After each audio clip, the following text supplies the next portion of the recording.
సినీ కార్మికుల వేతనాలు పెంచే ప్రసక్తే లేదన్నారు నిర్మాత సి కళ్యాణ్. పెద్ద నిర్మాతలు తమ నిర్ణయాలను తమపై రుద్దకూడదన్నారు. చిన్న సినిమాలను ఎవరైనా అడ్డుకుంటే ఊరుకోమన్నారు. నిర్మాతల జోలికొస్తే తాట తీస్తామని వార్నింగ్ ఇచ్చారు సి కళ్యాణ్. కార్మికులు ఇప్పటికైనా గొంతెమ్మ కోరికలు వీడాలన్నారు. చిన్న సినిమా ఎలాంటి పరిస్థితుల్లో ఒక్క పైసా కూడా వేజెస్ ఇంక్రీజ్ చేసే పరిస్థితిలో లేదని చెప్పి తెలియచెప్పమన్నారు. అలాగే కౌన్సిల్ నుంచి ఛాంబర్ నుంచి ఫెడరేషన్కి లేబర్ కమిషన్ గారికి తెలియజెప్పమన్నారు. అలాగే వీళ్ళు ఏ నెగోషియేషన్స్ చేసి ఛాంబర్ వారు ఏమి చేసినా ఆ అగ్రిమెంట్లో చిన్న సినిమాలకి ఈ వేతనాలు పెంపు వర్తించదు అని క్లియర్గా రాయమన్నారు. వాళ్ళు ఎవరితోనైనా పనిచేసుకోవచ్చు అనేది పెడుతున్నారు, జరగటం లేదు. మొన్నటిదాకా చిన్న సినిమాకి 25% తగ్గించి చేస్తామని చెప్పి అగ్రిమెంట్లో పెట్టి కూడా ఇంప్లిమెంటేషన్ జరగటం లేదు. కాబట్టి మాకు చాలా అసోసియేషన్లు చాలామంది వర్కర్లు రెడీగా ఉన్నారు బాగా పనిచేసేదానికి. వాళ్ళందరితో మేము పనిచేసుకుంటాం, మాకు ఇబ్బంది పెట్టొద్దు. ఇమీడియట్గా మళ్ళీ కౌన్సిల్ మళ్ళీ రేపు కానీ ఎల్లుండి కానీ మీటింగ్ మాట్లాడి అలాంటి మాకేదన్నా ప్రెషర్స్ కానీ వర్తింపజేసే పని అయితే ఆందోళన చేసైనా మా చిన్న సినిమాలని మా కేటగిరీ కిందనే చేసుకుంటాము. వాళ్ళ పెద్ద సినిమాలు వాళ్ళ ఇష్ట ప్రకారం పెంచేసుకొని మా మీద రుద్దకూడదు అనేది మాత్రం గంటాపదంగా చెప్తున్నారండి. ఇది ఏకగ్రీవంగా మేము తీసుకున్న తీర్మానం. దాన్ని బట్టే అర్థమైపోద్ది కదండి, ఆ పని చేసేవాడికి అర్థమైపోద్ది కదా చిన్న సినిమానా పెద్ద సినిమానా.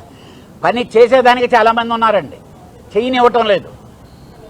చేసేదానికి వర్కర్లు చాలా మంది ఉన్నారు పని లేక.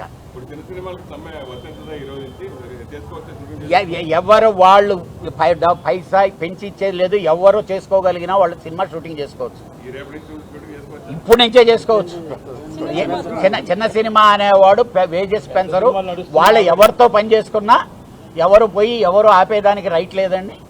డెఫినెట్గా వేజెస్ పెంచేదా. సారథి స్టూడియోలో వాళ్ళ వర్కర్ మీద దాడి చేశారండి. మా ప్రొడ్యూసర్ మీద దాడి తీస్తే తాట తీస్తాం. ఇట్ ఈస్ వెరీ క్లియర్, చేసి చూపించాం. మా ప్రొడ్యూసర్కి వాడు ఎవడైనా సఫర్ చేస్తే వాళ్ళ నాయకులు ఉంటే వాళ్ళు మాట్లాడుకోమన్నాడు. నేను కంఫర్టబుల్గా నేను సినిమా తీసుకుంటే నా సినిమాని ఆపే రైట్ ఎవరికి లేదు. సార్, చిరంజీవి గారి ప్రతినిధిగా అనేది కానే కాదు. చిరంజీవి గారి దగ్గరికి, బాలకృష్ణ గారి దగ్గరికి, అందరి హీరోల దగ్గరికి వాళ్ళతో సినిమాలు తీసే ప్రొడ్యూసర్లు అందరు వెళ్ళి అంటే వీళ్ళేమైనా తప్పు చేస్తున్నారని వాళ్ళు అనుకుంటారేమో అని చెప్పి వాళ్ళకి పోయి ప్రాబ్లంలు చెప్పుకున్నారు. సార్, ఇది సార్ పరిస్థితి, జరుగుతుండేది ఇదని చెప్పుకున్నారు. డెఫినెట్గా వర్కర్లని ఇబ్బంది పెడదాం అనేది ఏ ప్రొడ్యూసరు అనుకోడండి. ఎందుకనంటే అందరూ నిద్రలేసి కలిసిమెలిసి ఇక్కడ సినిమాలు తీసుకునేది. వాళ్ళు కూడా గొంతెమ్మ కోరికలు వదలాలి, ఒక లాకింగ్ దగ్గర ఉండిపోకూడదు.